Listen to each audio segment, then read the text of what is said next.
유학 가면 영어 다 잘할까요? 많은 분들이 그렇게 생각하는 이유는 영어에 노출될 수 있는 환경에 살 수 있기 때문이죠. 그런데 실제로 몇 년을 외국에 살아도 영어가 늘지 않는 분들이 있습니다.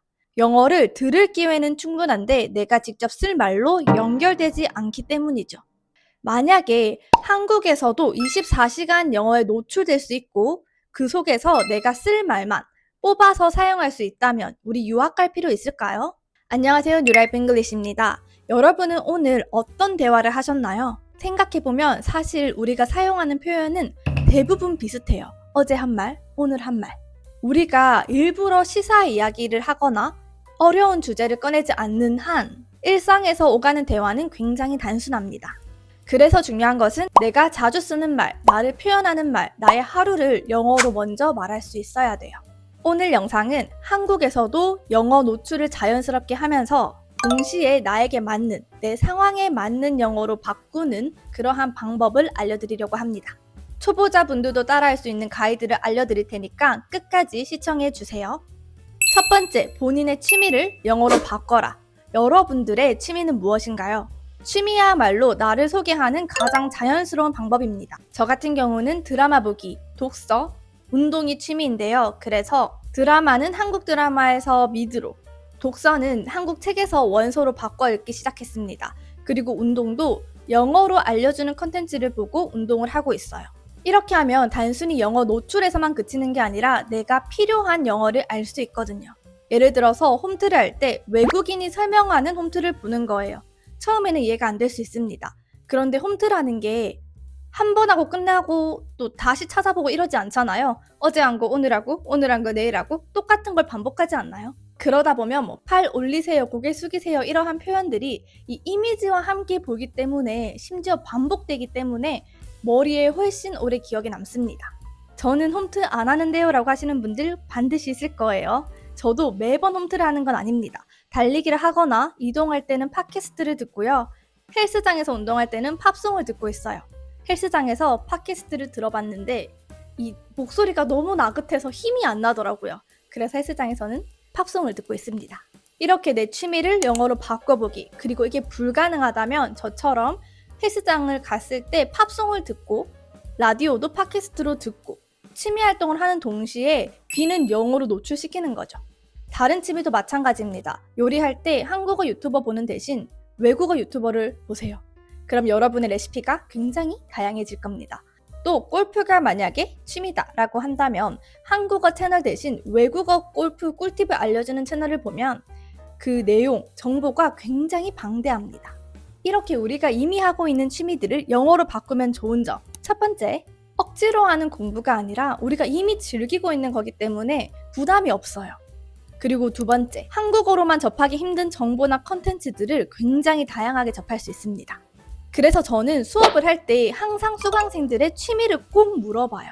그냥 표현을 배우고 그치는 게 아니라 나에 맞는, 내 상황에 맞는 나만의 영어로 바꿔야만 기억도 오래가고 당장 써먹을 수 있거든요. 두 번째, 검색을 영어로 해라. 여러분, 검색 언제 하세요? 바로 지금 이 순간 뭔가 궁금하기 때문에 검색을 하는 거죠. 예를 들어 퇴근하고 운동하는 법, 뱃살 빼는 법, 허리 통증에 좋은 스트레칭, 이런 것들이 다 저랑 관련 있는 거잖아요. 나는 퇴근하고 운동을 하고 싶고 뱃살을 빼고 싶고 허리 통증이 있기 때문이죠.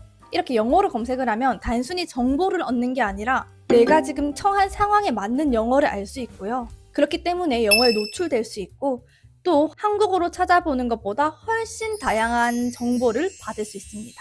개인적으로 저는 한국 뉴스를 잘 보지 않고 뉴욕타임즈를 보거든요. 한국 사건에서 큰 이슈가 일어나면 외국에서는 그걸 어떻게 다루는지 비교해보면 재밌기도 하고 그리고 외국 뉴스에 조금 관심이 많아요. 이런 제 습관들 때문에 해외여행을 할 때 외국인 친구들을 만나면 이 시사 부족 때문에 혹은 어휘력 부족 때문에 당황스러울 일이 현저히 떨어지더라고요.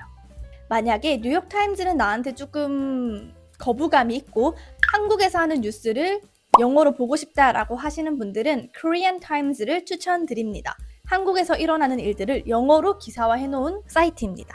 거기서도 굉장히 많은 어휘력을 가져갈 수 있어요. 나는 영어 초보라서 뉴스 읽는 거는 조금 과하다라고 하시는 분들은 뉴스 안 봐도 됩니다. 대신에 검색은 영어로 한번 해보세요. 만약 이것조차 부담스럽다면 모르는 단어가 나왔을 때 구글 이미지를 반드시 확인해 보세요. 뇌는 글자보다 이미지를 훨씬 빨리 이해하고 오랫동안 기억합니다. 단어와 이미지가 연결되면서 쉽게 이해할 수 있죠. 저는 지금도 영어 컨텐츠를 보다가 모르는 단어가 나오면은 습관적으로 영영사전과 함께 구글 이미지를 사용하고 있어요. 세 번째, 짬날 때 보는 컨텐츠를 다 영어로 바꿔라. 우리가 즐겨보는 컨텐츠야말로 내가 관심이 있다는 거죠. 좋아하는 주제니까 찾아보게 되고 오래 보게 되고 그리고 기억도 오래 가게 됩니다. 이거를 한국어로만 소비하면은 그냥 재미에서 끝나지만 영어 콘텐츠로 보면은 내가 좋아하는 분야를 영어로 노출시키면서 볼 수 있겠죠. 연구에 따르면 성인 한국인이 하루에 컨텐츠로 소비하는 시간이 2시간 43분이래요. 여러분 생각해보세요. 2시간 동안 자리에 앉아서 영어 공부할 수 있나요? 굉장히 힘듭니다. 그런데 이 시간을 이미 보고 있는 이 시간, 출퇴근할 때 사용하는 시간, 와서 쉴 때, 이럴 때 보는 이 컨텐츠를 영어로 바꾼다면 하루 최소 2시간은 영어 노출을 하고 가겠죠. 저는 밥 먹을 때나 설거지할 때, 그리고 집안일 할 때는 항상 미드를 틀어놓습니다. 그리고 운동할 때나 달리기 할 때, 이동할 때는 팟캐스트를 항상 듣고요. 이런 작은 순간들이 쌓이면 여러분들이 영어에 노출하는 시간이 방대하게 늘어날 수밖에 없어요. 아직은 영어 실력이 부족해서 팟캐스트는 조금 무리고 팝송을 듣고 싶은데 팝송을 들어도 멜로디만 들리고 가사는 하나도 안 들려요 라고 하시는 분들 계시죠. 그런 분들에게 제가 추천하고 싶은 유튜버가 있습니다. 가사를 읽다 선미님인데요. 외국에서 유명한 팝송들을 한국어로 풀어줍니다. 거기서 나오는 중요한 표현들도 알려주고 왜 이렇게 썼는지까지 설명해줘요. 물론 한국어 컨텐츠이긴 하지만 한 편을 들어놓으면 그 노래에 대해서는 다음번에 들을 때 다르게 들릴 수 있어요. 그래서 초보자들에게는 영어 노출을 마냥 팝송을 들어라 라고 하기보다는 이런 해설이 들어가 있는 컨텐츠를 보고 나서 노래를 팝송으로 한번 들어보세요. 이쯤 돼서 제가 자주 보는 유튜버를 소개시켜 드리겠습니다. 이렇게 제가 자주 보는 영어 유튜버들이고요. 영상을 단순히 본다 이게 아니라 어떻게 보는지가 굉장히 중요합니다. 물론 단어 몇 개 몰라도 이해할 수 있고 유추할 수 있고 무슨 말인지 다 안다 라고 하시는 분들은 자막 없이 보세요. 그런데 의미가 파악이 안 되고 흐름을 잘 모르겠다 라고 하시는 분들은 영어 자막을 켜고 보는 것을 추천드립니다. 유튜브 영어 자동 자막은 정확도가 꽤 높아서 초반에 도움이 될 수 있어요. 그런데 우리의 목표는 결국에는 자막 없이 보는 거죠. 따라서 영상을 볼 때 그냥 이런 뜻이구나 라고 넘어가는 게 아니라 이야기가 어떻게 흘러가고 있는지 계속 팔로우업을 해주셔야 됩니다. 그리고 모르는 단어가 나오거나 내가 자주 쓸 것 같은 표현이 나오면은 캡처를 해두세요. 몇몇 사람들은 메모장을 켜서 적는다고 하는데 저 같은 경우는 메모장을 켜는 순간 흐름이 끊기고 공부가 되더라고요. 그래서 그냥 그 순간 다 캡처합니다. 다 캡처하고 나중에 영어 공부하는 시간 있죠? 있을 거잖아요, 반드시. 영어 공부하는 시간에 캡처한 것을 다 정리해요. 이 단어 이런 뜻이구나. 이때도 구글 이미지 확인하셔야 됩니다. 이런 뜻이었구나. 이 사람은 이때 이렇게 썼는데 나라면 언제 쓸까? 정리를 하는 거죠. 혹시나 제가 추천해준 유튜버를 봤는데 내 스타일이 아니다, 흥미가 1도 없다 라고 하시면 보지 마세요. 지금 우리가 하는 것은 이미 보고 있는 컨텐츠를 영어로 바꾸는 거잖아요. 그렇기 때문에 재미가 없으면 진짜 지속할 수 없어요. 제가 추천해준 게 재미가 없다면 여러분들한테 맞는 결의 유튜버를 찾아야 돼요. 그래야 꾸준히 볼 수 있고 꾸준히 해야 영어 실력이 늡니다. 네 번째, 영상 댓글 보기입니다. 영상을 보다가 다른 사람들은 이 장면에서 어떻게 생각했을까 궁금했던 적 없나요? 저는 굉장히 많거든요. 그럴 때마다 댓글을 봅니다. 그러면은 진짜 생각지도 못했던 댓글들, 재밌는 댓글들이 굉장히 많죠. 영어도 마찬가지예요. 재밌는 댓글, 웃긴 댓글, 요즘에 사용하는 말들, 유행하는 언어들 굉장히 많습니다. 그리고 여기서 중요한 것은요, 내 생각과 비슷한 문장을 찾는 거예요. 예를 들어서 이 장면 너무 공감된다 라고 생각을 했는데 댓글에 그 공감되는 내용들, 단어들, 표현들을 쓴 사람들이 있는 거예요. 나의 표현과 비슷하다. 나도 나중에 다른 영상을 보고 이거 너무 공감된다 라고 할 때 이 표현을 써야겠다. 이렇게 생각할 수 있겠죠. 바로 그 순간에 제 문장이 되는 겁니다. 쓸데없는 다른 표현보다는 나의 생각과 비슷한 그 문장을 찾는 거예요. 물론 다른 재미있는 표현들도 알아가면 좋긴 하겠죠. 내가 하고 싶은 말을 영어로 써준 그 사람을 발견하는 게 영상 댓글 보기에서 굉장히 핵심입니다.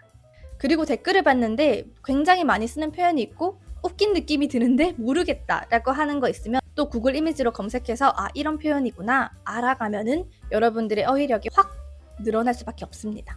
그리고 마지막 5번째는요. 영어로 말하기, 영어로 일기 쓰기입니다. 1번부터 4번까지는 영어 인풋이에요. 즉 뇌에 영어를 넣는 과정이었다고 하면 5번은 이제 배운, 인풋했던 그 영어를 아웃풋해보는 시간인 거예요. 저는 개인적으로 일주일에 한 번 원어민 선생님과 영상 통화를 하고 있고요. 그런데 이 일주일에 한 번 굉장히 짧습니다. 그래서 그 시간이 아닌 시간에는 혼잣말하기, 그리고 영어 일기를 쓰고 있어요. 혼잣말하는 것은 장소와 상황이 구애받지 않고 할 수 있기 때문에 내성적인 사람들도 할 수가 있습니다. 그리고 왕초보도 가능해요. 예를 들어 나 지금 뭐 하고 있지? 오늘 뭐 먹지? 아 오늘 뭐 입지? 이런 말들, 일상생활에서 굉장히 많이 하는 말들 있죠? 이거를 영어로 혼잣말 해보는 거예요. 반드시 완벽한 문장으로 내뱉을 필요 없습니다. 처음에는 단어만 몇 개 던져도 돼요. 그런데 이걸 매번 하다 보면은 본인 스스로가 궁금해서 찾아볼 거예요. 그리고 그걸 익히고 그 다음 날이 됐을 때 똑같은 말을 계속 해보는 거죠. 또 다른 방법으로는 영어 일기 쓰기라고 했는데요. 하루에 있었던 일을 짧게라도 기록하면은 내 생각을 문장으로 정리하는 힘이 생기고 동시에 스피킹까지 늘릴 수가 있습니다. 제가 수업을 하다 보면 이 수강생분들이 수업에 했던 내용을 그냥 달달달달 외우려고 하더라고요. 그런데 이 외운 것은 본인의 것이 아닙니다. 그냥 적혀져 있는 문장을 외우는 것 뿐이죠. 그래서 저는 꼭 수업 시간에 본인한테 맞는, 본인이 쓸 법한, 본인이 처한 상황에 맞는 문장을 계속 만들도록 연습시키고 있어요. 그러다 보면 아 영어가 내 삶에 이렇게 적용되구나. 이래서 내가 영어가 필요한 거구나. 내가 이때까지 한 영어는 다른 사람의 영어였구나 깨닫게 될 수 있습니다. 그리고 내 영어를 하는 순간 자신감이 확 올라가요. 결국 영어는요. 인풋과 아웃풋이 균형을 이룰 때 성장합니다. 영어 콘텐츠를 보면서 재미있게 영어 노출하는 시간을 늘리고 일기 쓰기와 혼잣말하기로 나만의 문장 계속 만들어보는 연습을 해보세요. 이렇게 하면 굳이 유학 가지 않아도 한국에서도 충분히 영어 노출하고 나의 영어를 만들 수 있습니다. 오늘 이야기한 내용을 정리해보자면요. 첫 번째, 모든 취미를 영어로 바꿔라. 두 번째, 검색을 영어로 해라. 세 번째, 짬날 때 보는 컨텐츠를 영어로 봐라. 네 번째, 영어 댓글을 봐라. 다섯 번째, 영어로 혼잣말을 하고 영어로 일기를 써라. 이렇게 저는 한국에서 영어 읽기, 듣기, 쓰기, 말하는 시간을 만들고 있습니다. 여러분들도 오늘 제가 추천해준 방법 5가지 꼭 한번 해보시길 바래요. 혹시 영상을 보다가 질문이 생기거나 나는 더 좋은 영어 노출법이 있는데 라고 하시는 분들은 댓글로 공유해 주시면 감사하겠습니다. 그러면 우리는 다음 영상에서 뵙도록 할게요.